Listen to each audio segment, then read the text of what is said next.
திருநள்ளாறு அடுத்த பத்தக்குடியில் புதிதாக அமைக்கப்பட்ட ரயில் நிலையம் பாதையே இல்லாமல் அமைக்கப்பட்டிருப்பதாக மக்கள் அதிருப்தி தெரிவித்துள்ளனர். காரைக்கால் பேராலம் ரயில் பாதை 30 ஆண்டுகளுக்கு பிறகு கடந்த மே மாதம் மீண்டும் செயல்பாட்டிற்கு வந்தது. இதனைத் தொடர்ந்து திருநள்ளாறு அடுத்த பத்தக்குடியில் புதிதாக அமைக்கப்பட்ட ரயில் நிலையத்தை தினந்தோறும் ஏராளமான பயணிகள் பயன்படுத்தி வருகின்றனர். இந்நிலையில் புதிதாக ரயில் நிலையம் அமைக்கப்பட்டும் ரயில் நிலைய கட்டிடத்திற்கு பாதை அமைக்காமல் இருப்பதால் கடும் சிரமத்திற்கு ஆளாகி இருப்பதாக பயணிகள் அதிருப்தி தெரிவித்தனர். பெரும் அசம்பாவிதம் நடக்கும் முன்பே ரயில் நிலையத்திற்கு முழுமையான பாதை அமைக்க வேண்டும் என்றும் கோரிக்கை வைத்தனர். பிறகு கடந்த ஒரு 30 ஆண்டுகளுக்கு பிறகு ட்ரெயின் வருது நின்றுச்சு. இப்ப திரும்பி ஒரு 3 மாசமா ரயில்வே துறை அதற்கான முழு முயற்சியில சிறப்பாக செஞ்சிருக்காங்க. நாங்க வரவேற்கிறோம்.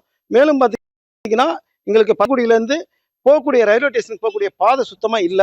மேலும் அங்க எங்களுக்கு குடிக்கிறதுக்கு தண்ணி இல்ல, அடிப்படை வசதி எதுவுமே இல்ல.